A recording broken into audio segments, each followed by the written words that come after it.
नमस्कार मित्रों, मैं आशीष शंकर एक बार फिर अपने YouTube चैनल सफ़र सोने से शिखर तक में आपका हार्दिक स्वागत व अभिनंदन करते हैं। आज थोड़ी चर्चा करना चाहते हैं नौकरी पर या रोजगार पर। अपने नौकरी से या रोजगार से या हर उस बिजनेस से जिस बिजनेस के द्वारा आपको चंद पैसे या मोर दिन में खूब ज़्यादा पैसे प्राप्त होते हों, या हर उस बिजनेस से जिसके बल पर आपके तन पर कपड़े, आपके पेट में भोजन, आपके स्वास्थ्य के लिए दवाएं, आपके परिवार के लिए सुविधाएं इत्यादि चीज़ें मिलती हों, आप उसको सम्मान दीजिए, आप उससे लगाव बढ़ाइए। सबसे पहला काम आप करें, जिस भी क्षेत्र में काम आप करते हैं, जिस भी क्षेत्र में आप हैं, बिजनेस करते हैं, एक दुकान करते हैं। मैं एक आपको एग्जांपल दे करके बात करना चाहता हूं कि किस प्रकार से आप अपने बिजनेस को, अपने कार्य को आप महत्व दें। एक दादा थे जो पान की दुकान किया करते थे। छोटी सी ढाबली थी उनकी, एक रेलवे जो गुमटी होती है, फाटक होता है, उसी पर वो रखे थे। ढंग से उनके ढाबली में पटरे नहीं थे। वो एक झोले में दादा सामान लेके आते थे। पहले गोमती, अब तो ज़्यादा नहीं रह गए, गोमती, पुकार, संजोग, इस टाइप के मसाला आया करते थे, पान मसाला, उसको लेके आते थे और वो पान लगाते थे। पान के सामान लेके आते थे और एक उसी दुकान पर बैठते थे, टांग लेते थे, लगाते थे। सबसे पहले आने के बाद में वो अपने ढाबली का पैर छूते थे, खुद झाड़ू लगाते थे, उसके बाद में अपनी दुकान सजाते थे। यस, उस दौरान कोई कस्टमर आ जाता था तो उससे वो निवेदन करते, भैया 2 मिनट का समय आपके पास हो तो रुक जाइए, पहले मैं उस रोजी को नतमस्तक कर लूँ, उसकी मैं पूजा कर लूँ जिसके बल पर आज मेरा परिवार जीवित है, जिसके बल पर मैं सुबह शाम का निवाला प्राप्त करता हूँ। सबसे पहले उसको सम्मान देते थे, झाड़ू लगाते थे, फ्रेश होते थे, अगरबत्ती लगाते थे, फिर बैठते थे। उसके बाद ईमानदारी से वो बिजनेस धंधा अपना करते थे, शाम को लेके चले जाते थे। धंधा बहुत छोटा था, लेकिन धंधा के प्रति प्रेम उनका बहुत बड़ा था। लेकिन दादा बताया करते थे कि जो चंद पैसे वो कमाते थे उसमें उनके परिवार में काफ़ी खुशियाँ थीं, काफ़ी सम्मान था, बहुत प्रेम था। उसी पैसों से, और कभी भी उस पैसे से उनके घर में होता है कि हमारे घर को कुछ कमी नहीं है। जिस स्तर पे मैं हूँ उस स्तर में मेरे बाल बच्चे, बीवी और मैं सब संतुष्ट हूँ, बहुत खुशी है। क्योंकि उसके पीछे कारण क्या था कि यदि आप ईमानदारी से 4 पैसे कमाते हो, भले कम है, तो आपके साथ ईश्वर खड़ा होता है। ईश्वर आपके यहाँ उस प्रकार की बीमारी कभी नहीं देगा, उस प्रकार की घटनाएं आपके यहाँ कभी नहीं घटेंगी जिसमें 1,50,000 रुपये की ज़रूरत हो। ये गांठ बांध लीजिए मेरी बात को कि अगर आप 100 रुपये कमा लेके शाम को आते हैं ईमानदारी से, ईश्वर सब देख रहा है, तो आपके 1,000 रुपये का खर्चा नहीं होगा, कभी भी नाजायज। अगर आपकी क्षमता, आपकी आर्थिक स्थिति भगवान ने ईमानदारी से 1,000 रुपये बनाए के रखा है, तो आपका 1,00,000 रुपये की खर्चा नाजायज नहीं आएगा। इसलिए ईमानदारी से कमाएं। हमारे यहाँ नाजायज खर्चे, पैसा गिर जाना, बच्चे का एक्सीडेंट हो जाना या कोई ऐसी घटना घट जाना इसमें 1,50,000 तो चला जाना, उस दिन आप सोचें एक बार चिंतन करके कि कहीं कुछ गलत जरूर हमने किया था कि वो नाजायज पैसा इस नाजायज पैसे के रूप में जा रहा है। क्या जिस संस्था से, जिस जगह से आप 10 रुपये ला रहे हो, क्या उतना काम आप कर रहे हो? क्या ईमानदारी से काम कर रहे हो? ये खुद चिंतन कीजिए। उस रोजी को सम्मान दीजिए। बहुत लोग आए दिन कहा करते हैं, हमारे पास भी कुछ संस्थाएं, उसमें कुछ ऐसे अराजक शिक्षक गण हैं, कहना नहीं चाहिए, जिनको आए दिन कोई बात होती है तो कमेंट कर देते हैं, सर हम जा रहे हैं, हम नौकरी नहीं करेंगे। उनको ये नहीं पता है कि एक जगह, दो जगह, तीन जगह ऐसे रोजगार को लात मारोगे, फिर उस सर आपको कभी उस रोजगार लायक नहीं बनाएगा।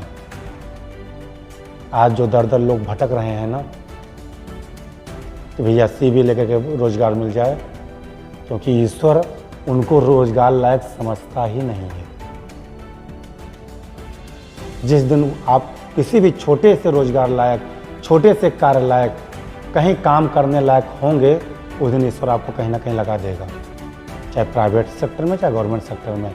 अगर आप दर दर भटक रहे हैं तो आप इस बात को समझें कि आपके अंदर बहुत बड़ी कमियां हैं। आप अभी रोजगार करने लायक या किसी के यहाँ काम करने लायक नहीं है। अभी वो काम करके ईश्वर को पहले संतुष्ट कीजिए कि क्या आप काम करने योग्य हैं, क्या आप ईमानदारी से काम करना चाहते हैं। जिस दिन ईश्वर को महसूस होगा, आपको रोजगार मिल जाएगा, आपको भटकना नहीं पड़ेगा। पहले जो काम करना चाहते हैं उसकी योग्यता अपने अंदर बनाइए, फिर ईश्वर से आंखें बंद करके कहिए कि मुझे अब रोजगार चाहिए, आपको रोजगार मिल जाएगा। एक बात मैं कहा करता हूँ, फिर आपको बता दूँ कि यदि आपका पूजा में मन नहीं लगता है, आपका मंदिर जाने का मन नहीं होता है, आपका कथा भागवत इत्यादि कहीं आसपास पड़ोसी में हो रहा है, वहाँ जाने का मन नहीं करता है, या मन से चाहते हैं आप कि चले जाएं और पहुँच नहीं पाते हैं, बगल में 9 दिन की संगीतमय भागवत कथा चल रही हो, आप चाह कर भी वहाँ नहीं पहुँच पा रहे हैं, तो आप चिंतन करें कि भगवान आपको अपने पास बुलाना ही नहीं चाह रहा है। भगवान अपने कार्यों में आपको शामिल ही नहीं करना चाहता है। इसके मतलब बहुत पाप आपने किया है। क्या कारण भगवान आपको अपने निकट नहीं आने दे रहा है? आपको इस समाज में नाजायज़ काम में व्यस्त रखता है, आपको भूल जाते हैं, अपने निकट नहीं आने दे रहा है। ये आपका दुर्भाग्य है, सौभाग्य नहीं है। जब आप भगवान के काम में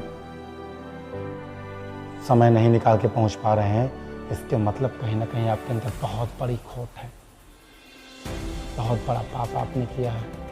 ईश्वर आपको भुला नहीं रहा है, नोट कर लीजिए। तो आप जहाँ भी रहिए, ईमानदारी से काम कीजिए, कर्म कीजिए। अगर ईमानदारी से 10 रुपये लेके आते हैं तो परिवार आपका 10 रुपये में बहुत सुख शांति से जीवन यापन करेगा। कहा गया है कि बेईमानी से कमाया हुआ 1 लाख रुपए पर मंथ ईमानदारी से कमाए हुए 10,000 रुपये पर मंथ के बराबर होता है। आप कमाएंगे जरूर 1 लाख रुपए पर मंथ, भले बेईमानी से घूस पात, जिससे जो भी रास्ता हो आने का, जिस रास्ता से वो, उसमें जितना ईमानदारी का होगा उतना आपके शरीर में, आपके परिवार में लगेगा।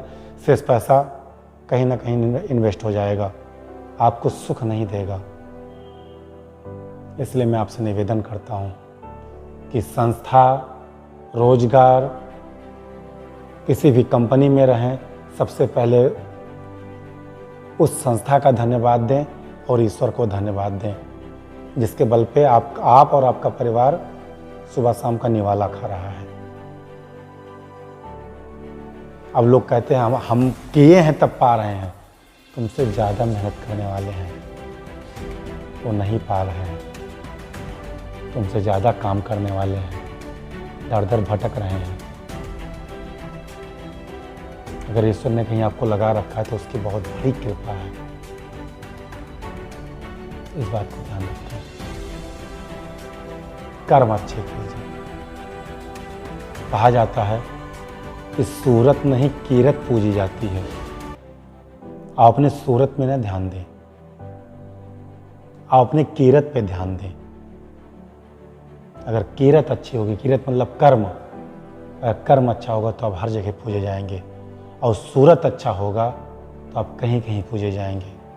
अब डिसीजन आपको करना है कि सूरत के द्वारा आप अपने सम्मान को बढ़ाना चाहते हैं कि किरत के द्वारा। सोच लीजिए। पढ़ो। पढ़ाई दो प्रकार की है, एक धनार्जन के लिए होता है, एक ज्ञानार्जन के लिए होता है। अब तय आपको करना है कि आप पढ़ाई किस प्रकार कर रहे हैं, ज्ञानार्जन के लिए कर रहे हैं कि धनार्जन के लिए कर रहे हैं। अगर ज्ञानार्जन के लिए कर रहे होंगे तो ज्ञान भी मिलेगा, धन भी आएगा, और धनार्जन के लिए कर रहे हैं तो पढ़ाई बहुत कम जगह काम आएगी। इसलिए ज्ञानार्जन के लिए पढ़िए।